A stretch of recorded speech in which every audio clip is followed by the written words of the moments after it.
Hello and welcome to another episode of The Movie Garage. I'm Jay, as per usual, and this is my mate Gaz. How's it going, mate? I'm good, mate. I'm not too bad. Yeah, first week back in work, innit? It is. Do you know what? Part of it's not been too bad because it's a bit of reality back to my life. So, knackered because you're not used to it. And like in my job, I'm always on the feet. Yeah, so, Jesus. Like my feet and legs are absolutely, like I said to you, I did 14,000 steps on Monday. that message floored me when you sent me that the other night. But that's about average for me. Well, that's about average. So that's my job's just constantly moving. And honestly, my feet and legs were dead.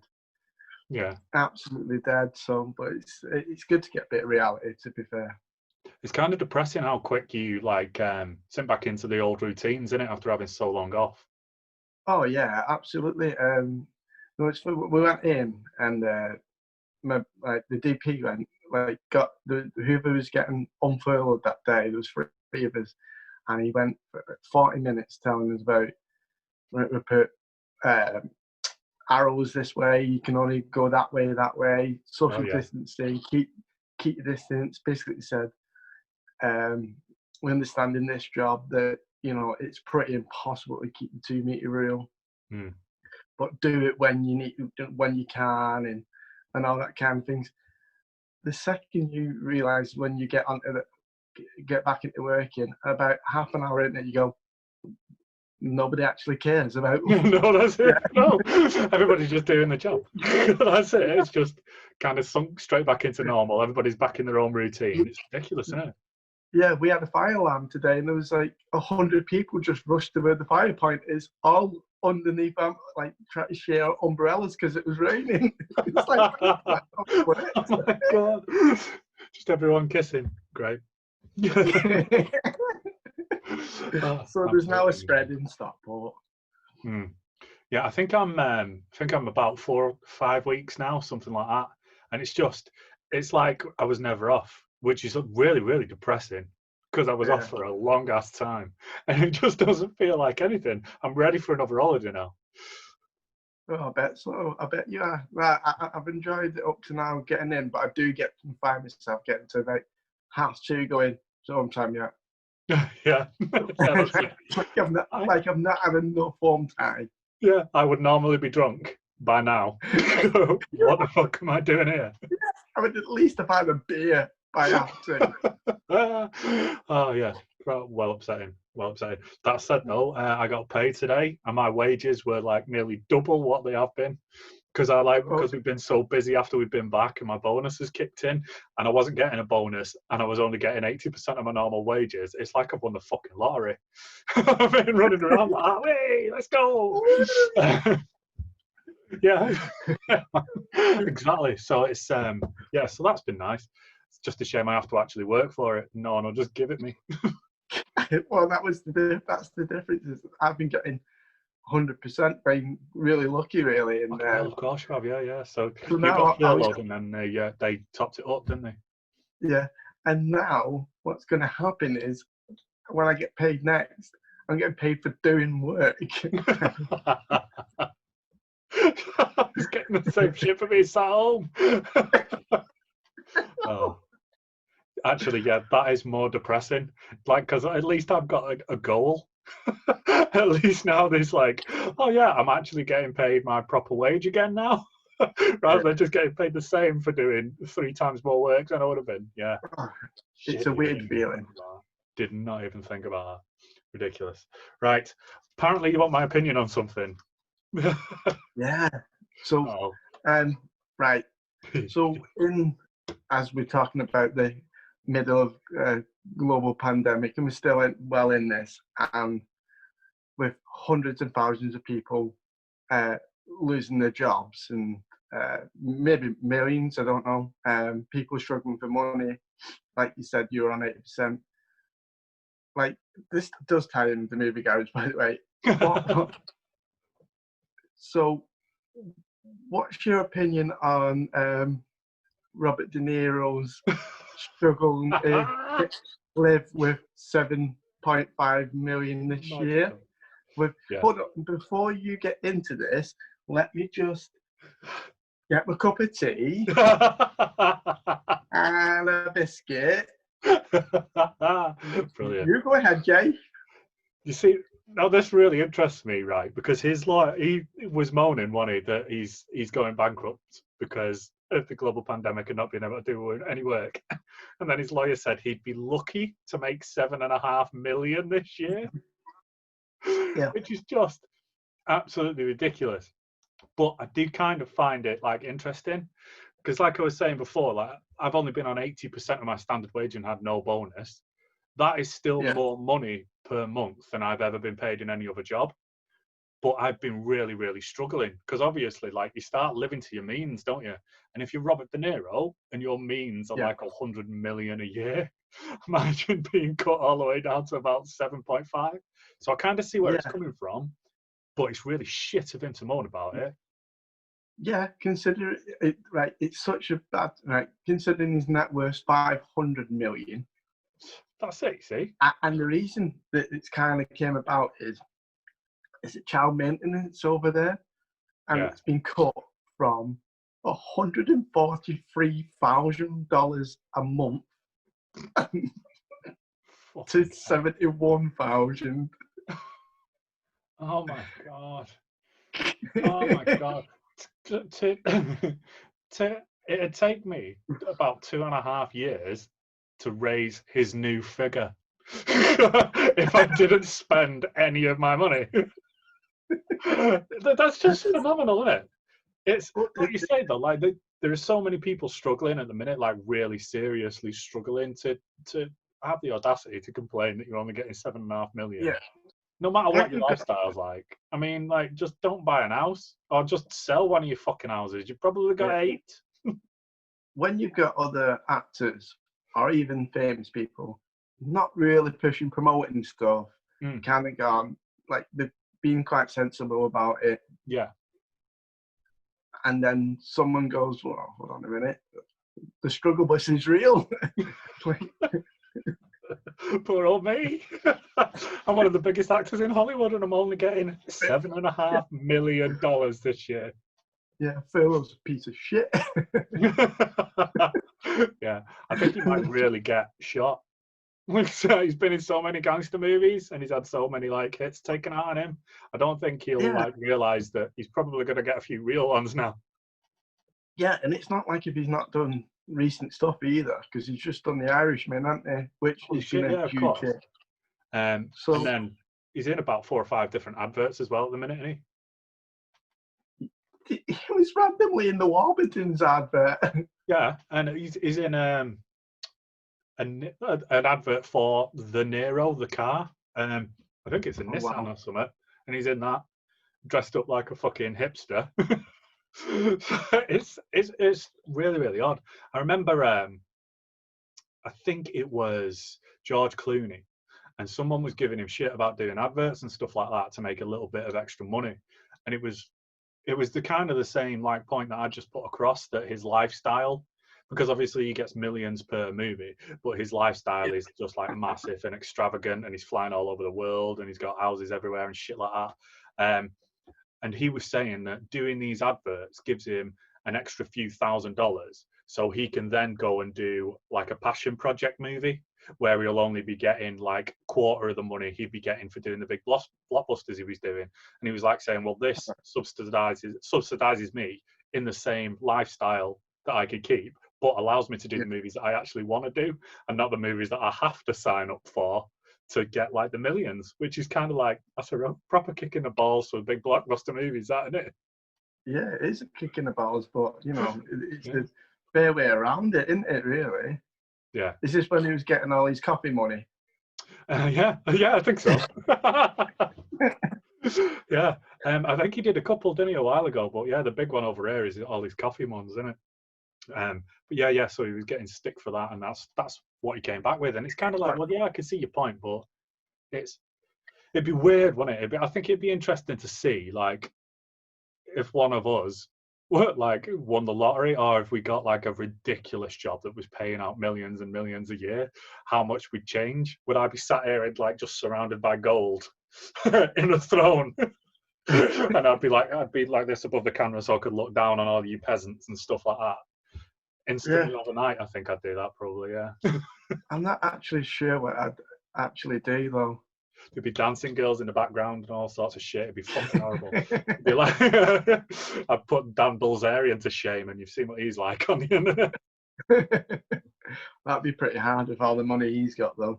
Yeah, he literally is just the epitome of gross though, isn't he? When you see all the stuff that he does. He's got like a Harley Davidson in his living room and shit like that. What an arsehole. Wish I had his money there. Well, that was all.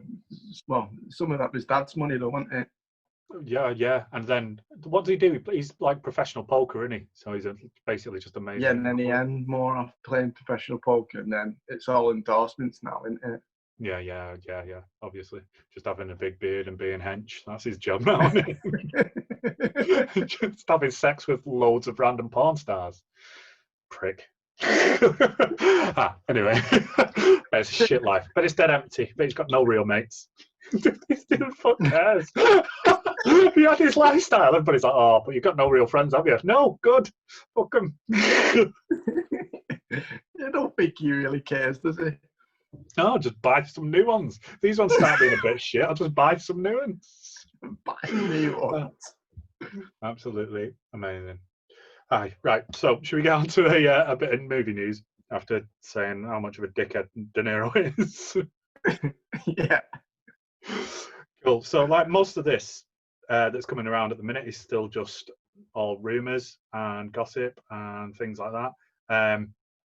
They are saying that Jared Leto might be starring in Tron 3, which is a sequel to the movie that was out about 10 years ago, which was obviously the second one, which was a sequel to a movie which was out about 20, 25 years before that in the 80s. Have you watched any of the Tron movies? I vaguely remember the first one. Yeah. From 25 years ago. Yeah, that's it. So like they're all a little bit weird. Yeah, big time. So it's basically a guy gets sucked into a computer, and it's all about artificial intelligence. And in the first one, he's got to play games to survive. And then in the second one, you find out that this artificial intelligence has developed into a bunch of different things, and they're all at war with one another. The second Tron movie is a work of genius because he got Daft Punk to do the entire soundtrack, but really? it runs along with the film so perfectly well. It's incredible. It's amazing to watch, and obviously like the difference in styles and graphics and all that kind of shit, where it's all moved on, and the games that he's playing are kind of the same games, but it's like playing a SNES versus like a PlayStation 5 is going to be. Yeah. So who's in the first two? Who leads them? Talking? I'm going to have to look this up because I can't remember what his name is. Oh, I've got you there, haven't I? Yeah, you have pretty much, man. Yeah, so it's going to take a while, this. So, the first movie was 1982, came out, which was amazing. So, the main guy in it is Jeff Bridges, who is like the archetype stoner guy in every single movie. He's like in Big Lebowski and all that kind of thing. He basically gets sucked into a computer of his own design, then has to go through like games and levels in order to get his way out. In the second one, it's more about his son than it is. And actually, so his son is played by Garrett Hedlund. And he basically, his dad goes missing like years and years ago. He goes to find his dad, who's gone back into this computer universe. So he gets sucked into a computer to find his dad. I've actually just been watching this dude in The Predator. Do you know the newest Predator movie? Right. Yeah, he is actually in The Predator. You're right. I know the guy you're on about. He's the main guy. You know that badass scout sniper dude? Yeah, I know exactly what you mean. Quite a big guy, isn't he? Yeah. He's cool. He's basically, well, he's like the main male lead in it. He's basically a badass. He's got like an autistic son in that Predator. Have you watched that? Have you seen the latest one with Olivia Munn? No. No. No, not watched the latest one. Really fucking interesting, that latest, because it's called The Predator, and it's such a bad movie, but it's really, really watchable. It's weird, so weird. But that kind of movie does kind of keeps you intrigued, doesn't it? Yeah, but it's just like trash. It's just like absolute garbage. Like from some of the lines in it, some of the best lines I've ever heard, and then some of the stupidest, dumbest lines I've ever heard. So like he's being interviewed, the main guy, and he's sat in the interview room, and the interviewer says to him, "So we're trying to assess if you and your team are a threat." And he turns around and goes, "I'm a Special Army Scout sniper. Of course I'm a fucking threat." And you're like, yeah, why has no one noticed that? Why has no one said that before? You trained him literally to be a threat for all of his life. Why are you asking him that question? But that's the classic thing. Now I'm fine myself now because we're watching these movies, picking points. Yeah. Where they go, well, why didn't they just do this? Why didn't they do that? But yeah, I don't mind that. I don't mind someone being quite simple in the film and go. Yeah, that's it. That's how it goes. But then there's a bit like later on where like this main predator is chasing everybody, and Olivia Munn basically turns around to the camera and goes, "He grew an exoskeleton under his skin," and it's like, right, well, an exoskeleton's called an exoskeleton because it's outside. If you grow an exoskeleton under your skin, that's a skeleton. It's not a big deal. Everyone does that. Yeah. It's just like some of the dumbest shit you've ever heard in your life. It's so weird. But yeah, it's a weird movie. I don't know whether they're going to make any new ones because now Disney owns them as well, don't they? So. Well, Disney are buying everything though. Yeah, pretty much. Well, they've got Aliens and they've got Predator. Apparently, they're doing some new Aliens and Predator comics, but Marvel are releasing them because obviously they own Marvel as well. Yeah. So they're going to start writing Alien and Predator comics, which would be interesting, especially if they put it in the same universe. Now, about like the Marvel superheroes fighting them. It's all confusing to me, Jay. Yeah. It is. Basically, Disney own everything. So third Tron movie, like I said, it is just rumour at the minute. There's nothing really concrete about it, whether it's going to come out or not. Fuck knows, basically. But speaking of Marvel, while we're on Marvel, it's rumoured now that after all that huffing and puffing that was going on, I think it was last year, or maybe it was the year before, where they were debating whether Tom Holland was going to continue playing Spider-Man in the Marvel universe for Disney. Yeah. It's rumoured now that he's signed a 6-movie deal with Disney again. Yeah, I've seen this. I've seen this. I like Tom Holland. Yeah. But that's I didn't even know they had another 6 in them though. Yeah. Well, a 6-movie deal in this case will probably count as things like if he turns up in Doctor Strange, that's 1. Right, okay, I get you. Yeah, you know what I mean? Even if he's just like a bit part in it, because like obviously they do a lot of crossovers. I think like so they've got like Guardians and Thor are definitely coming out. I reckon there will be another standalone Spider-Man, but I don't know. God knows what they'll do with that. Right. They just get you don't know what they're doing with Spider-Man though, do you? Because one company wants to do this, one wants to do that. Yeah, that's it. One wants to completely change everything again and restart again. Like, yeah, just make good movies. So Disney own the rights to Spider-Man, and they've gone in on a deal with what did I say then? Sony owns the rights to Spider-Man. Yeah, so Sony owns the rights to Spider-Man, so they can do whatever they want with him, basically. But they've gone in on a deal with Disney at the minute, which is all the Tom Holland stuff, which is why they can cross over with all the likes of Iron Man and Captain America and all that kind of thing. That deal came to an end, I think it was last year, and there was a big debate because Sony were basically like, I think they wanted, I don't know, they wanted a ridiculous amount of money. Marvel and Disney wanted them to pay like a quarter of what it was worth and basically trying to screw Sony out of everything. So there was a little bit of, is he even going to come back and do another movie? They managed to sort that out, and now it sounds like he's gone into a 6-movie deal with them. So should be seeing a lot of Spider-Man, it looks like. Which is cool, which is fine, as long as they do it right, you know. Yeah, that's it. He's going to be one of the only. He's a good Spider-Man. Like, he is a good Spider-Man, so I've no problem with doing that. It's just wanting to get some good storylines in there, and you know, like I kind of find them with Spider-Man, they kind of make one good film, one crap film, one good film, one crap film. Yeah, that's it. They've never managed to do a good trilogy all the way to the end, have they? No. Like Spider-Man 3 and the last trilogy that they did was crap.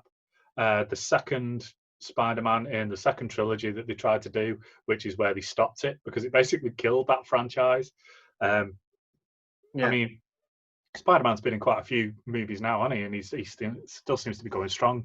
So yeah, like you say, as long as they can get it right. I think it'd be interesting if they wanted to cross it up with Venom. Did you ever see Venom with Tom Holland in? Yeah, I watched I watched Venom, but when they're not going to do a second Venom though. They are, yeah. So they're doing a second Venom, and did you see the after credit scene with Woody Harrelson? No. So yeah, I always missed the after credit scenes. Yeah. Well, it's like you'd never know what films got them and when and all that kind of shit. So there was an after credit scene in the first Venom movie where he goes to interview a mass murderer who's played by Woody Harrelson. He is going to be the big villain in the second Venom movie. Don't know whether Spider-Man's going to appear in it, but they're doing Carnage, which is basically another symbiote, but he's red. And he's a mega asshole, kind of like the symbiote who was in the first Venom, the bad guy. So, it could be quite interesting. I'd definitely like to see him do a crossover.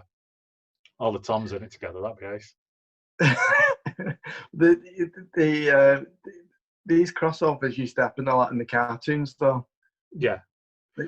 Anyone that's kind of growing up with Spider-Man, and especially of our age, that's what you're seeing all the time. But I'm definitely with you with a crossover and that. So we've got to do something.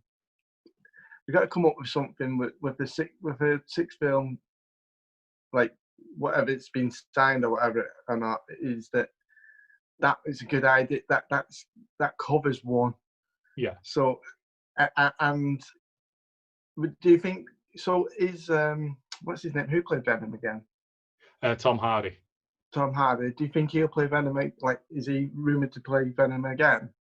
So yeah, he's definitely in the second one. Right. I think he might have signed up for a trilogy. So hopefully, if they've got any sense, what they'll do is they'll do the second Venom movie, just have it like a Venom standalone one where he goes up against Carnage because he's a very well-known Venom villain. Yeah. And then in the third one, I'd have it cross over with Spider-Man. I think do something along those lines. If you've got any sense like Marvel and stuff, a 6-movie deal will mean we should, in theory, hopefully get at least 2 more Spider-Man standalone films. You'd hope. Yeah, I hope so. I hope so. The rest of them would just be appearances where he's popping up here, there, and everywhere, doing whatever a spider can. So yeah, we'll see. I really love Tom Holland. I think he's been great in everything that I've seen him in, and as Spider-Man, I think he's absolutely killing it. Even Stan Lee said like he's what I imagined when I made up the character. That's what I imagined Spider-Man to be like. He did, and I think a lot of people have kind of said that's they kind of found the perfect person to play him because he's proper into his gymnastics and wasn't he? Oh, big time, yeah. He can make everything look realistic, can't he? Yeah, you know, when he's doing his flips and what have you, and it really comes across in the films. What when he's doing it. I know the other 2 actors when they played Spider-Man, they've learned and taught that, but he's mega at it. Yeah, exactly. So I think like before it was announced that he was being cast, he did like a video and put it on the internet, didn't he? Of like showing I want to play Spider-Man, and he was just doing backflips in his back garden. Yeah. Oh no, you are right. I think he is awesome at Spider-Man. And he really you know, he comes across as a good dude and stuff. Yeah. But yeah, big time. Like, there's so many characters that you got to play both roles really well, and we keep saying this every time, but that's another one that's feeling, and they've never quite got Peter Parker right. Yeah, Like, big time. I totally agree. The other two have played Spider-Man pretty well, Mm. but never quite got Peter Parker right, and he does both brilliantly. Yeah.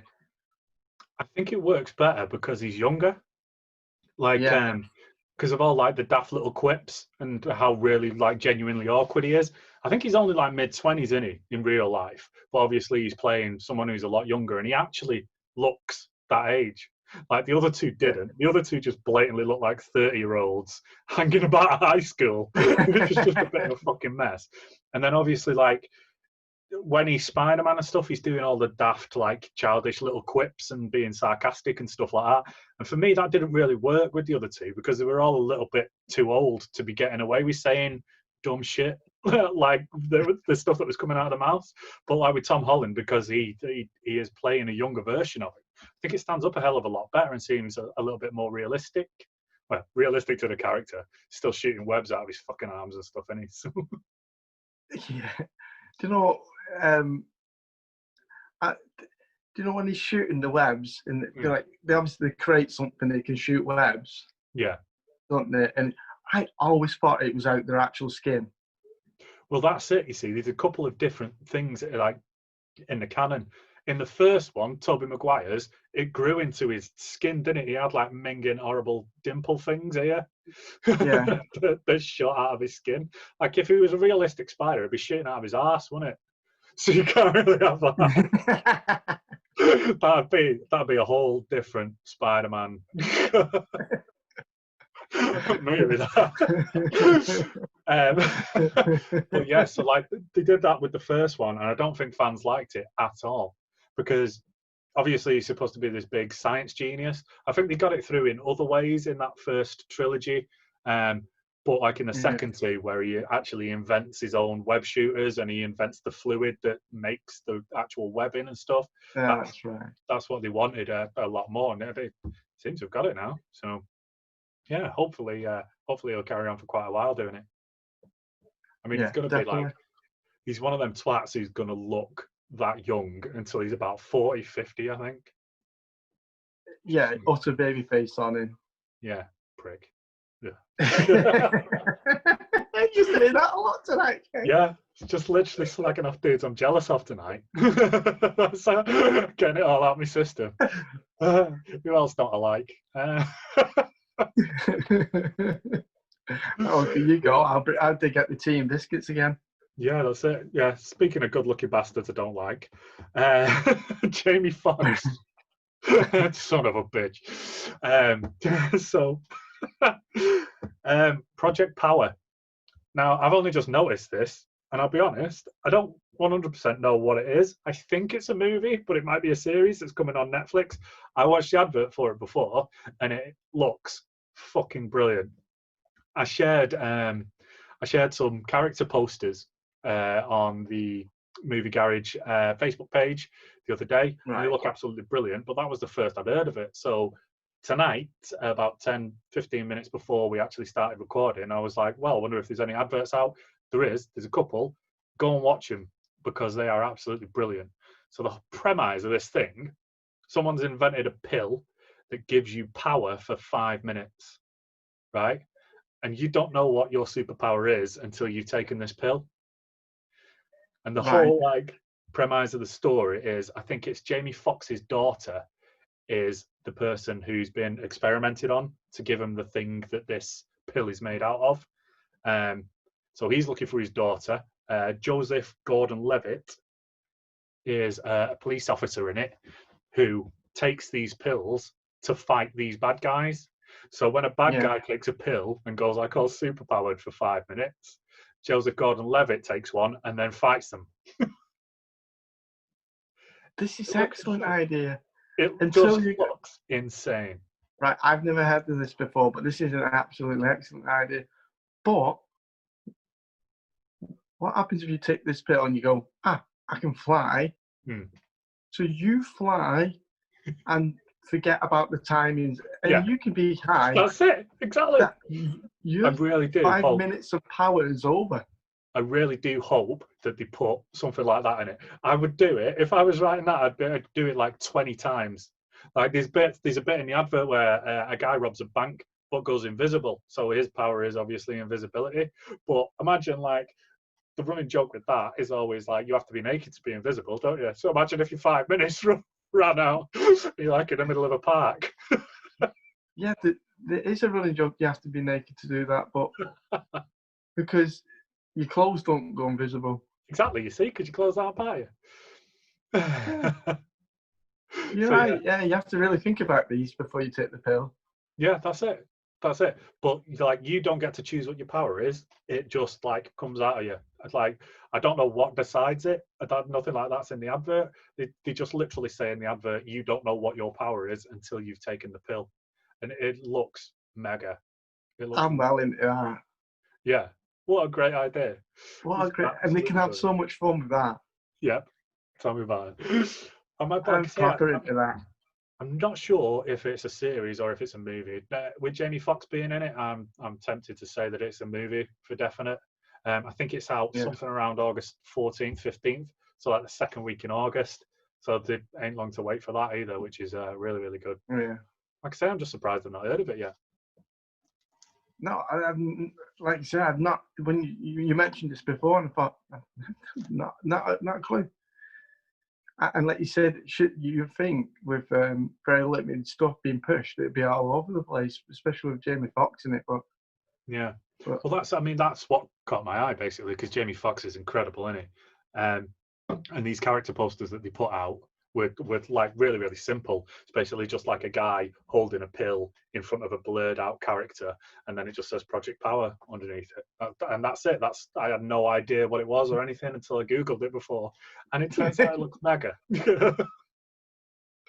What would be your worst power if you took one? What would be the worst thing you can get? Oh, holy shit! Now that's a question. Yeah, what would be your best one and what would be your worst one? I think my best one would probably be like knowing everything, like super intelligence.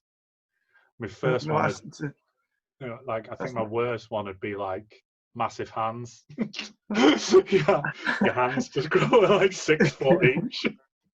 Well, hold on a minute, Jay. Why would you want massive intelligence for 5 minutes? Yeah. Nobody wants that. Yeah, that's a good point. That. Oh shit, yeah, because like the time restraints, what's the point? Super speed would be the best one, then, wouldn't it? Yeah, I suppose so. It's got to be, yeah. It would be fun for 5 minutes, wouldn't it? Yeah, exactly. And you won't need, like in the Flash, it comes across that he needs to eat loads to keep his energy up. Well, you won't need to do that. Yeah, and you can get drunk after 5 minutes. Yeah, that'd be mint. What would be your worst one then? I don't know. I actually don't know. Just thinking. It is a hard question. You need time to think about that, don't you? Yeah. Like constantly shitting yourself. You just don't stop pooing your pants for an entire 5 minutes. Just everything, just. Because there's got to be something like that, hasn't there? If you don't get to choose what your power is, some of them have got to be fucking horrible and just like really, really bad. I always remember, like in the X-Men movies, obviously, like Rogue's got it pretty bad, hasn't she? She can't really touch anybody. If she touches a human, they pretty much die. If she touches a mutant, they pretty much die, but she gets a bit of their powers, so she can never touch anyone. But there's a guy in, like a kid in, I think it's the second X-Men movie, who has a forked tongue and can change the TV channels by blinking his eyes. How depressing is that? What? In a school full of these amazing superpowered mutants everywhere that are doing amazing shit, freezing stuff, setting fire to stuff, flying, changing the weather, being Wolverine, and you can fucking change the channels with your eyes, and you've got a forked tongue when you stick your tongue out. That's just... The hell? Yeah. I can talk to my remote and tell it to change channel.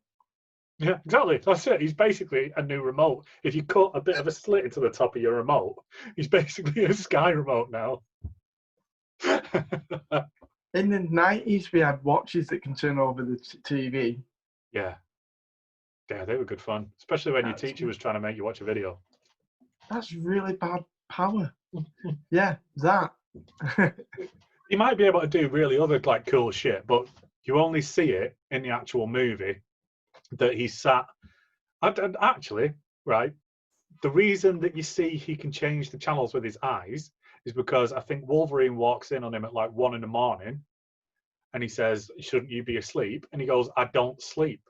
So that's 3 shit powers he's got. He never sleeps, changes the TV with his eyes, and he has a forked tongue. It's just devastating. That's really bad, isn't it? I suppose, in a way, in Despicable Me 2, yeah, some guy at an event makes a fart gun, and it fires out fart and knocks people out. So imagine if you couldn't stop farting, and that's a possibility of being a terrible power. Yeah, definitely. Got to be some really bad ones. This is gonna plague me all night now. It's gonna be that thing where I wake up and just be like, God, imagine if you had eyeballs for fingernails, just really random stupid shit like that. God, imagine if your feet and your hands just swap places. That'd be shit, wouldn't it? Imagine if you could talk to animals, but only really crap ones. Oh, you can have a conversation with a koala bear. Who gives a shit what a koala bear's thinking? Jay, you're listing weird stuff, not superpowers. Yeah, they're kind of similar. They're kind of superpowers. That'd be such a good idea for a comic. I'm Bagsy in that. I think I'm going to have to write that. Just write the worst, crappiest superpowers. It's got to have been done. Got to have been done already. Got to have been done, yeah. Yeah. Just really random, horrible ones. Yeah. Like I always think, like, I don't know if I want this out in public, but stuff like, imagine having an incredible power, but in order to keep that power, you've got to do like the worst stuff imaginable. So I'm always like, God, yeah, imagine you were basically had the powers of Superman, but the only way you got that power was to rape children. Jay, you shouldn't have said that in public. No, but like that's it. Would you let the world be destroyed, or would you just no? See, that's the dilemma that you're facing. It's no worse than The Boys. Yeah, this is just getting taken down. Yeah, I think so. Mm-hmm. Obviously, I'm not condoning it. I'm just saying. But then, obviously, like there'd be really evil supervillains running about murdering thousands and thousands of people. So you've got to ask yourself the moral dilemma: would you let millions and billions of people die? This is a terrible one. Obviously, you would. Yeah.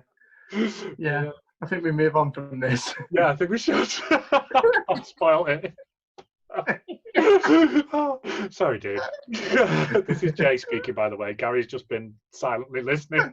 Only one of us needs to get in trouble. Hi. Okay, so we'll move on from the news, shall we? Get on. I think we've managed to watch 2 movies again, haven't we, this week? Yeah. Excellent. Yeah. So, so the first one, I can't remember what it's called. Oh, yeah. I saw an advert for, again, something that really, really completely passed me by until I saw an advert for it when I was doing one of my normal Netflix trawls.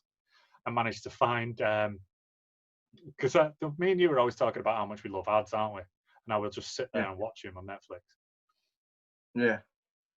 So I was flicking through the other day and saw an advert for The Old Guard with Charlize Theron in. So I decided to give that a watch. I think I messaged you pretty much instantly as soon as I saw the advert, being like, Gaz, have a look at this. It looks amazing. I think I watched it on a Saturday night. You watched it last night, didn't you? I watched it last night, yeah. Yeah? What do you think? I thought it was brilliant. Yeah. Right, like, right. So when you sent me and I watched the trailer, I was like, yeah, I'll really get into this TV series because I didn't know it was a film. Yeah, again, see? Glad it's not just me. No, I didn't know it was a film. No. So last night I thought, it was about 10 o'clock last night, and I went, right, I'm still not tired yet. I'll get into this TV series that Jay's got me on. And I clicked on it and I started watching it, and it came up like a movie, and I was like, this is a weird start to a TV show. And I clicked on the phone, and it was like 2 hours, and it was like, so after they come out and look it up, and it was actually a film, and I was like, I started watching a film at 10 o'clock. I'm in now, so yeah, I watched it last night. I thought it was a brilliant film. Like some of the action in it is incredible. Oh yeah. And there's absolutely no reason why, because of the stuff that kind of happens in it. There's absolutely no reason why they can't make it a TV series. I think it's a planned trilogy of movies. Oh, is it? Yeah. Yeah, I know it's based on a graphic novel. I know there's quite a few of them. Right. But I think the plan is for a trilogy of films. I think this one was basically like a suck it and see. We'll make it, we'll get it out, we'll see how popular it is. It's one of the most popular films to ever have been on Netflix, apparently. Oh, really? Yeah, it's smashed it. I mean, I think honestly. Yeah. My personal opinion is that Charlize Theron should be in everything because she's just amazing. But yeah, this film was just absolutely quality. And it harps back to what we were talking about a few weeks ago, wasn't it? About them basically just remaking old movies, but putting women in there and then being crap and kind of patronizing. Yeah. This is a completely original lead part for a woman, which is something that Charlize Theron is amazing at. And she smashes it. It's incredible. Oh, she's amazing in it. Like, yeah, and she so just... these are people that are hundreds and hundreds of years, or possibly hundreds of years, that no one really knows. Yeah. With her, it's never said, is it, all the way through? They're just immortal. It's never said. And the immortal beings, and every time they die or get shot or what have you, they come back alive again and re-heal and stuff, don't they? In the film, and the scene at the first scene where they get trapped, so that someone sets a trap for them, so he can prove that these people exist. Catches them on camera, and they get battered by bullets, and it looks like they're all dead, doesn't it? Yeah. But when when they come back alive and fight them, I was like, that's an incredible way to really kick off. Yeah. The choreography of that fight scene, because it's basically just like in a tiny enclosed room, isn't it? And I think these 4 of these immortals, isn't there? And then they find a 5th one a bit later on. And like you said, they just get gunned down and riddled with bullets. And then the next minute they stand up and just take out like 20 of these guys, don't they? But the stuff that they're doing, and they've obviously been fighting together for hundreds of years, because they're that slick and that choreographed that they're like passing enemies off to one another, and another one will finish them and stuff like that. It's fucking beautifully done.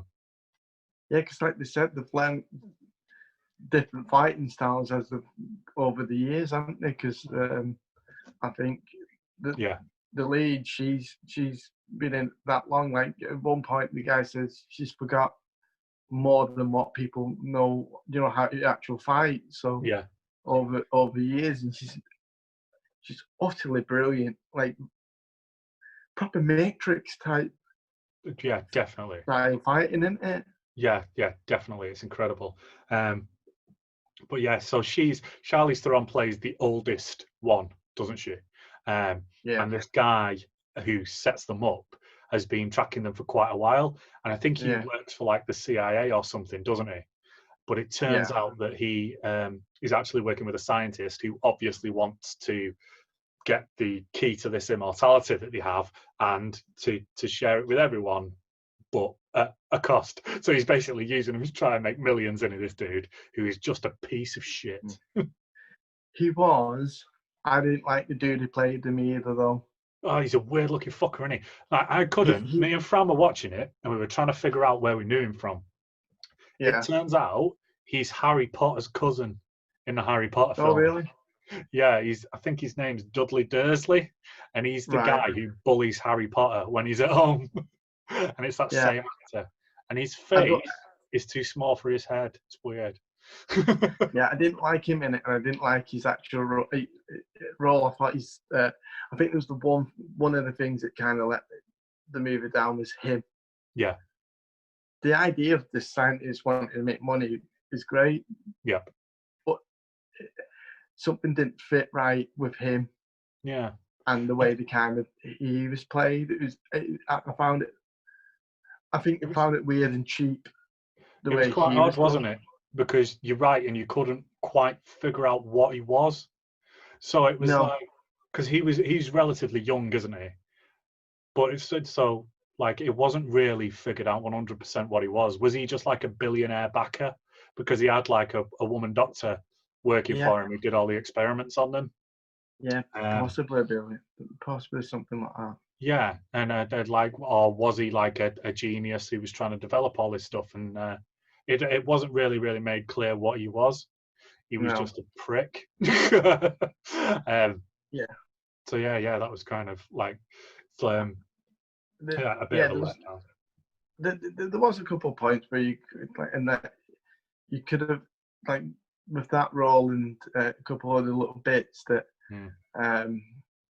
you could have passed off as being TV series. You know, if it was a TV series, it wouldn't have bothered you as much because it was an actual movie. I think you it wanted to bothered be a you bit more. slicker. Yeah, because if it was a TV series, you let a few things slide, don't you? You don't really. It don't matter if that doesn't suit. It's all right. This is. Yeah, he's going to be gone soon. Yeah. So there was a couple little bits like that, and it needed the introduction of a new person. Yeah. Coming into it, again, it didn't always fit. It didn't always fit the story. But again, like you said, there's definitely stuff. If they are going to make a trilogy of it, then there's probably stuff that kind of like it looks like that she may go on to lead because the girl that plays the Immortal girl, the girl that's been around for hundreds of years, it looks like she's now lost her immortality, so they might move it forward with the new girl, and that's why they brought her in. Yeah, because it's the way they end it is really fascinating, isn't it? So it's basically the whole film kind of centers around. Well, that's one plot, isn't it? The scientists and stuff like that trying to get hold of them and trying to experiment on them as well. But it turns out that these immortals are drawn to one another. They're kind of connected, aren't they? And they kind of like have dreams about if a new one pops up, then they'll all start dreaming about this new immortal until they meet them, and then they kind of induct them and become part of the group. And a new immortal turns up. And it's all about her, like, finding out that she is an immortal and then finding out what's going on and what everybody's about and things like that, it was really interesting. But like you say, they kind of did about 2 or 3 different plots, what was going on. It all fit together really well, like you say, and it led to a really great ending, which is definitely it was basically the start, wasn't it, that we saw? Because the kind of setup that they have at the end suggests that this is going to go like on and on and on. Now we've got the team together. Now we're going to go and do all this amazing stuff. These immortals kind of lose their immortality just randomly. There's no rhyme or reason about it, is there? They just keep saying that if it's your time to die, then you die. That's it. Yeah, your time's up, and but I tell you what, that was half a cruel way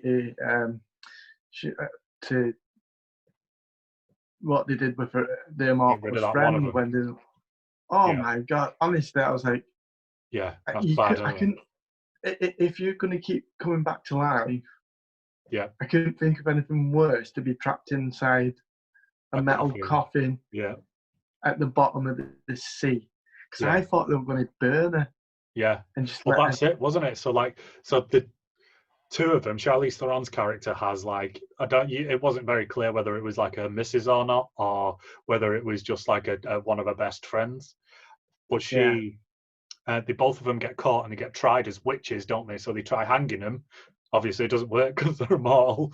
I think they burn them and they do another couple of other things. Oh no, they're waiting to get burnt, aren't they, when they drag her out? Yeah, that's right. Yeah, and then they drag her out and put her in a coffin and basically throw her in the sea. And she cannot find her. 500 years she's down there as well. But like you say, so it was basically she'd drown, die, come back to life, drown, die, come back to life, just doing that constantly for 500 years. So she's going to be insane. Literally fucking nuts. And I've never thought of anything worse in any film I've ever seen of a horrible thing to do to a human being, to whatever she is. Do you know what's funny? They do that in the Vampire Diaries as well, but only for like 3 months. Yeah, they trap a vampire in like a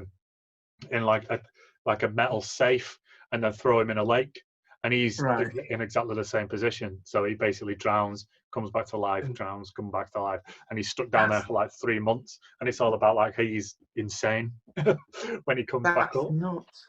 Right. So it's probably where they kind of got the idea from then. Yeah. So imagine what 500 years he's going to do. Fucking hell. Oh, madness. But yeah, all in all, it was a really, really great movie. It's definitely, if you just like action flicks, it's worth watching just for the fight scenes because they are so slick and so beautifully done. And they're not shot dead twatty as well. Like right now the style is to be dead arty with it and like do really, really mad, extravagant shots and stuff like that. It's like, no, there's just a camera there while they beat the fuck out of people. That's what I want from my action films.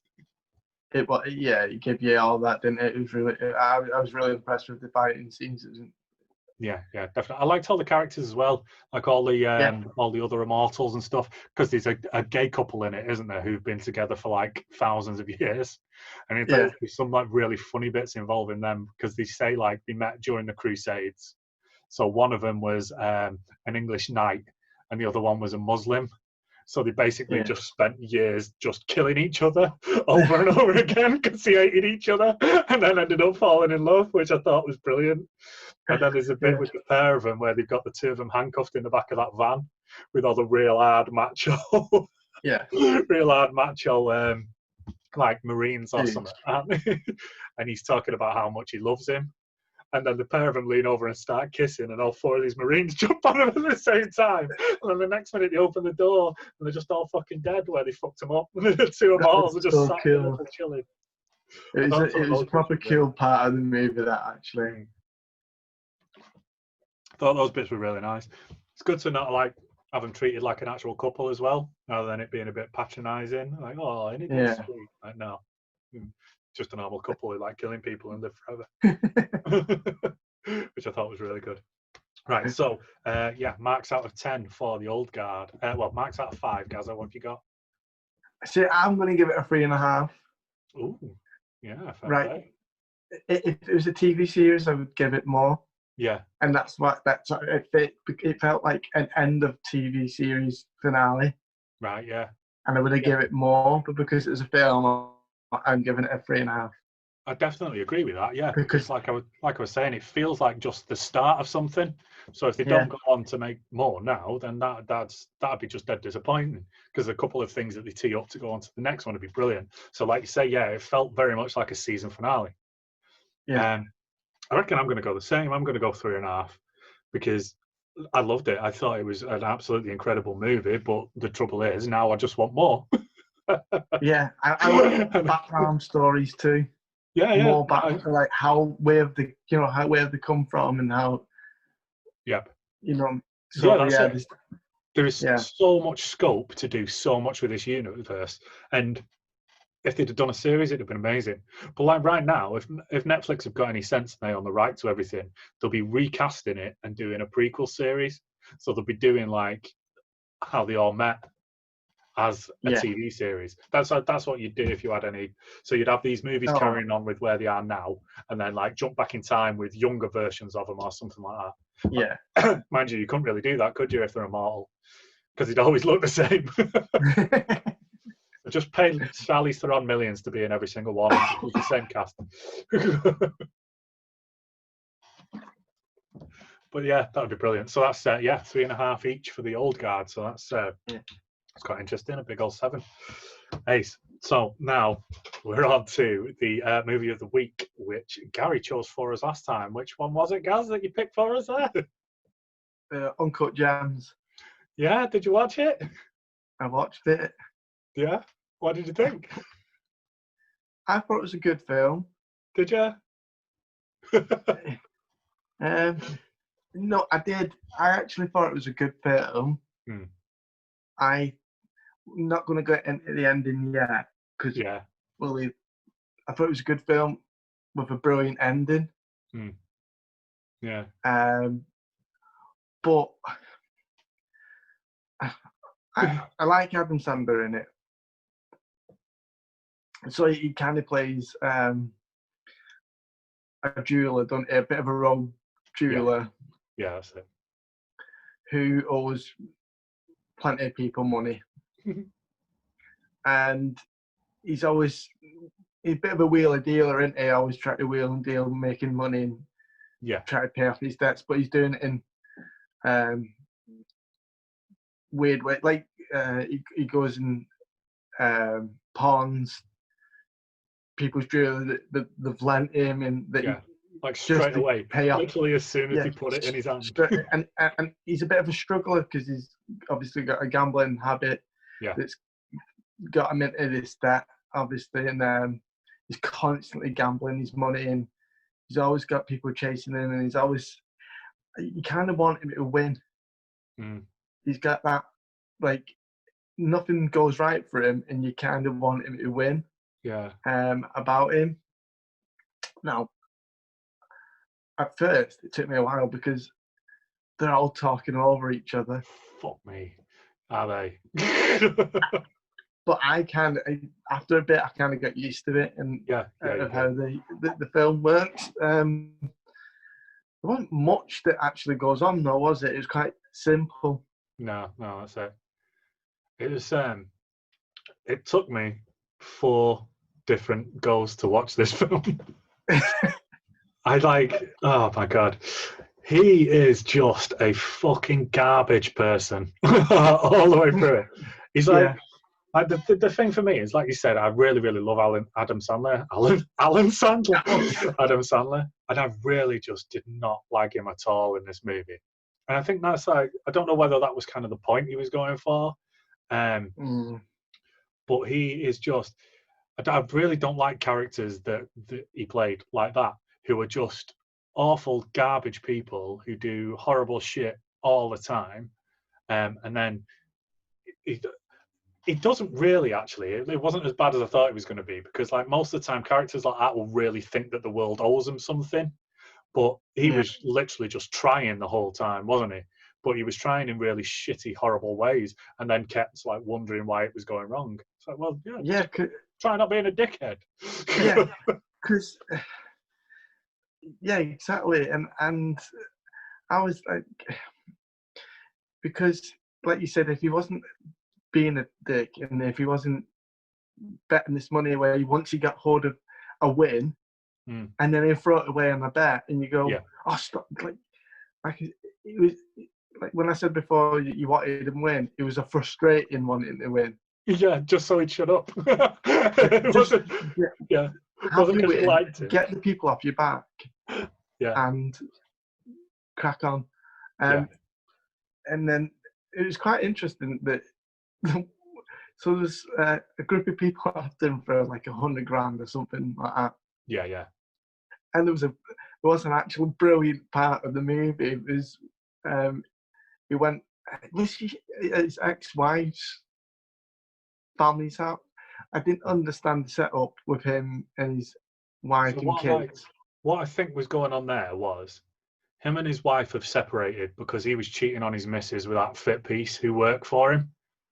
So he like had a separate apartment in the city, didn't he, where this hot bird that he's seeing lived. But they hadn't told the kids yet that they'd split up. So he was basically at home every single night until the kids went to bed, and then he'd get up and do one and go to be in his apartment with this fit girl. Yeah. And there was a brilliant scene. So the whole family got together. So he had to play back in his role. It's a full big Jewish family, isn't it? Yeah. And one of the dudes that was after him was his. Yeah, it's like his cousin or brother-in-law. Yeah. And that was a brilliant part of the moment because of the movie, because it was almost like he was trying to egg him a little bit, like, you can't touch me here. Yeah, that's it. Yeah. But he was I think he comes out the bathroom, doesn't he? He's like, "Do you want to talk about it now?" Yeah. It was his one moment where he was untouchable in front of, and his brother-in-law or something like that. And it wasn't like blood related to him, was he? I think he was related by a marriage somewhere along the line. Yeah, and he's a bit of a mobster, and obviously because it's a big family unit, he can't act like he's got no mate, he's got no gang around him, so it's only him. So that was, I think there's little moments there with. I thought it was actually a really good part of the film, and because up to then you don't know that they're related or anything, do you? Until it comes onto that family dinner, and then they're like, the camera pans round, and he's sat there you're like, oh Jesus. And it just threw a bit of a twist in it, really, that I didn't really expect in the movie. Yeah. But again, it was hard to understand, kind of. Mm-hmm. You had that moment there, and it was really good. But if you wouldn't be sending your mob round to get your brother-in-law over money, you just try and help him out to see if yeah. And these guys wanted really do him over, don't they? And you're like, yeah, big time. It felt a little bit a weird, few times, though. Don't they? Yeah. I think what went on there was, from what I got from it, was he lent excuse me, he lent $100,000 off these guys, didn't he? Who was like a loan shark. He lent that in order to buy an opal from somewhere in like Uganda or something like that. Which is like Ethiopia or something. Yeah, Ethiopia, that was it. Sorry, mate. Yeah, which is like a new mine that he had kind of discovered. So he'd use this $100,000 to buy this opal and to get it imported, and it's supposed to be worth like well over $1 million. So it's the basic like premise of the film is him trying to get this opal to auction in order to make enough money. You think he's going to pay off his debts? He'd probably just gamble it straight away. Yeah. So he's trying to sell this opal, but then he just gets into shit with it all the way along the fucking thing, doesn't he? So he runs a jewelry shop, and a famous basketballer comes in to see him, and he can't help but show off with this opal that he's just got in the mail, and this basketballer's basically like, well, I want that. Give it here. So he ends up lending it to him and then doesn't get it back for a week. Yeah, and it's another frustrating thing, is because you've got everything in your hands to make you enough money to pay off your debts and have enough money for whatever you want to do with it. And yet, like you said, he couldn't help but shove it. He couldn't help but get it out in his shop, and that was again another downfall in him, wasn't it? It was like, and this basketball player really wanted this opal because it felt it brought him good luck when he was playing. Well, he smashes it, doesn't he? So like I think he lends it off him and then goes and plays a game that night and absolutely wipes the floor with him. And then I think he does like the set when he finally like goes on and this story goes on and on and on, and he ends up getting this opal again.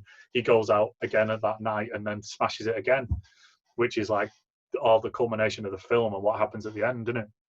Yeah. Yeah. Yeah, it does. Like, see, in the end, they catch up with him, the guys, the mob or whatever you want to call them. Massive spoilers, by the way, if you've not watched it yet. And it's come to a point where they're like, no more messing around, no more playing around. We want our money. We want our $100,000. Mm-hmm. You'll do anything to get it. So, but he'd already sold the Opal. Yeah, he's literally got 175,000 in cash in a bag on his desk when these gangsters turn up to get their money. So he's got the money there literally in his hands, doesn't he? And he gives it to the girl that was to go and put another bet on. Yeah. Like you can see it coming. I really liked the bit in The Office. I really like that bit in The Office when he's talking to the basketball player about his game that's going to happen in that evening, and you see him like talking himself into it and getting more and more wound up about how good this guy's going to be in this game, and it's like you don't know where. They don't know shit because he's talking about the people who like are organizing the bets and stuff, and talking about his stats and stuff like that. And Adam Sandler's character is getting more and more wound up, and more G'd up, and more exciting, and you can see it coming. And he's like getting online, checking all the odds and shit like that. And that's a really good scene now.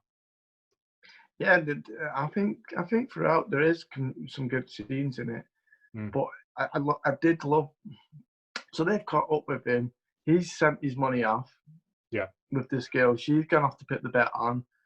The mob have sent one guy to go and chase her, try and find her and chase her down with this money. Yeah. And so that's happened, and these guys are fed up with him. They're threatening to kill him, threatening to chuck him out the building. And in the end, it looked like they were giving up, didn't it? Yeah. So it's like I think what they're banking on is that their guy's going to catch up with this girl. Yeah. And they're going to get the money back that way. So they try to leave his jewelry shop, don't they? And he's got like 2 buzzer doors. So you buzz them into like a reception area. They shut that, and then you've got to buzz them into the second one that actually comes into the shop.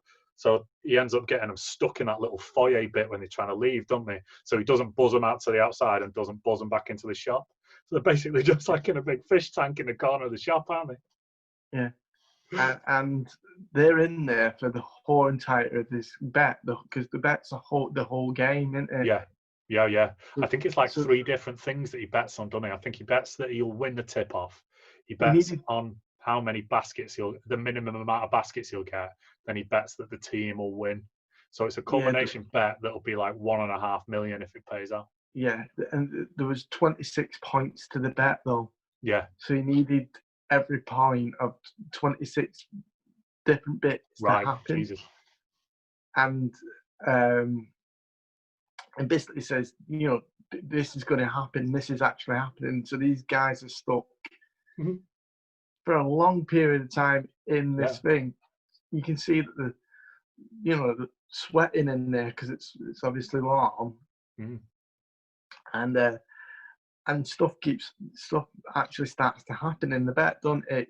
They count it down. Yeah, I only need 20 to go. I only need 15 to go. And it's all coming through this bet.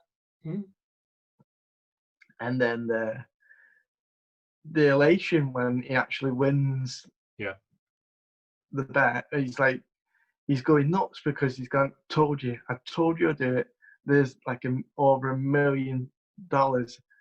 And even the brother-in-law is like, I can't actually believe it. He's actually done it. He's actually gone and done it. He's actually gone and won the bet.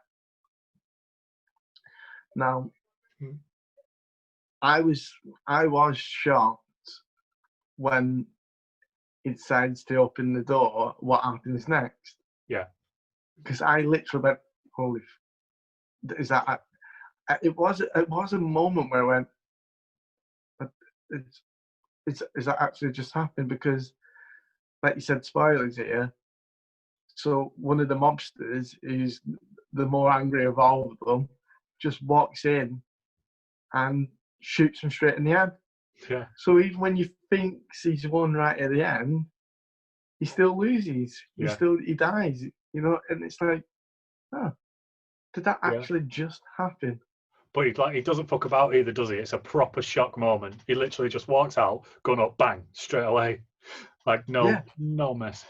And then like the brother-in-law, like I really liked it because then there's a big switch in the brother-in-law character in there, where he's like what the fuck have you just done? I can't believe you just did that, and all that kind of stuff. And then panics, and he starts to try and leave, so they do him and all. Yeah. So yeah, and that's what I mean, is that I think that these little moments of the film really made the film.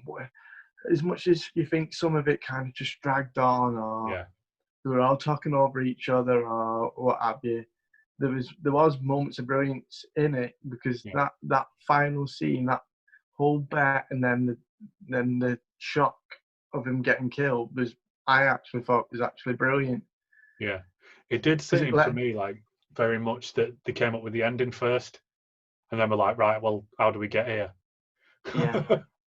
You know, so like they had like, because it keeps, when the game's going on, it keeps cutting between the guys like stuck in the box and Adam Sandler dancing about in his shop, being all nervous, and his like Mrs. Secretary, who's gone to Las Vegas and placed the bet in a casino, hasn't she? So she's trying to avoid these gangsters, and then she's trying to watch the game, and then this pervy guy's just trying to fuck her all the time. Which was like a real interesting juxtaposition. I thought some of that was pretty cool. I struggled with all like the stereotypes quite a bit, because like Adam Sandler's character is basically every bad Jewish stereotype which has been said for like the past 100 or so years. It's like, I wanted to, this afternoon, I was planning to have a look to see if there was any reviews to see how that was received, because obviously Adam Sandler's Jewish. If any other actor had played that part, they'd have never been able to show the face in public again. But obviously, because he's Jewish, and I don't know how it would have been received. I'd be interested to have a look at it later on. But then also, he's got like a black guy who works for him, doesn't he? Who's like his connection to all this basketball player and a bunch of other things. At one point, The Weeknd nearly fucks his missus, doesn't he? I forgot about that. That's just like properly random. But then this black guy as well is just like basically your stereotypical wannabe gangster black guy all the way through it, isn't he? He's even like selling fake watches, this black dude, which is just like, oh man, come on. It's 2020. Like, just move him a little bit away from the fucking horrible stereotypes that they're still in. But yeah, and it was like, I kind of felt like at the end, it kind of felt like the film was trying to get you on board with Adam Sandler's character, and I don't really think that I did that. And it kind of like, when he got shot in the head at the end, I was like, yeah, that's what you fucking deserve. Good. Still, it is like a pretty shocking moment, but I mean, it's stuff like you're saying, there's like really, really bad bits in it where when he lends that basketball player that opal the first time, that basketball player gives him his championship ring as like insurance collateral, doesn't he? Yeah. And the first thing he does is like shoot down to the pawn shop and pawns it for a load of money. Yeah. Unreal. Yeah, it is mad. It is mad. Yeah. Like I say, I wasn't really into his character. I thought I struggled with the stereotypes a little bit. There were some absolutely brilliant moments in it. Like just the randomness with The Weeknd being in it. It's just so bizarre. But yeah, really, really good. He's just trying to bang his missus in the club bathroom. It really makes me laugh. He catches her at it, and she goes, "No, we're just doing coke." Oh. Okay. That bit was pretty good. Like you said, the really, really like awkward family dinner when you find out that one of the gangsters is related to him was good, and then the shock at the end was quite ace. I liked the girl who was playing his girlfriend as well, because obviously like they've obviously been carrying on an affair for a bit. She's really way too hot for him. There's a bit where he decides to break up with her, isn't there? And like she kicks off a bit, but in reality, it's just he's a proper full-on shit with her, and then it breaks up with her and tells her to get out of his apartment, and she does. She just packs up and fucks off, doesn't she? She doesn't smash it up or anything along those lines, which is unexpected, because he goes back to the apartment at one point, and I thought she's going to be boning The Weeknd in his bed. I thought that's what they were going to do. I thought she was going to wait until he was like on the way back to the apartment. She knew, and then she was just going to fuck some dude and have him walk in. But there was none of that, and it turns out that she was like really in love with him at the end, didn't it? Yeah, which was a strange thing, really, wasn't it? So she even gets a tattoo of his name on her ass, didn't she? Yeah, I thought she was going to trash his apartment, definitely. Yeah, I totally did. But there was that. Turned out she was just a really nice girl who nearly fucks the weekend while coked up once. And that's forgivable. I'd nearly fucked the weekend if I'd had that much cocaine.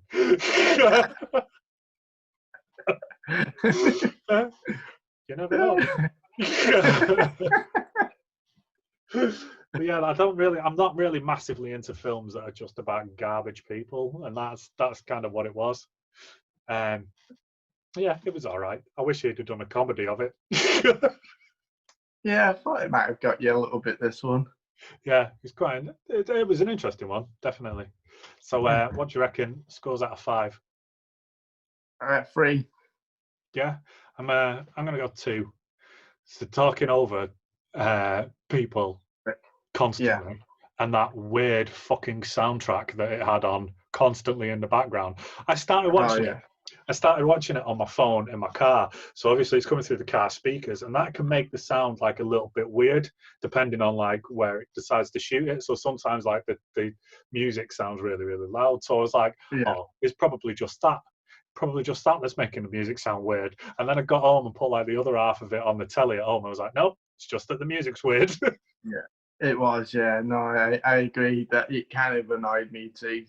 Yeah, you're not alone in that. That really did annoy me. It was a bit too much at first. You couldn't get stuck right into it, could you? Yeah, because totally. Well, it was an interesting one. It's very different from what we've watched up till now, anyway. Well, that's what I went for. Yeah, brilliant. Yeah, good stuff. Well, that's what it's all about, isn't it? I definitely want to do stuff like that more. Seeing films that I wouldn't necessarily choose to watch on my own. So obviously, if you got to go out your way to get them, then that's I do enjoy that.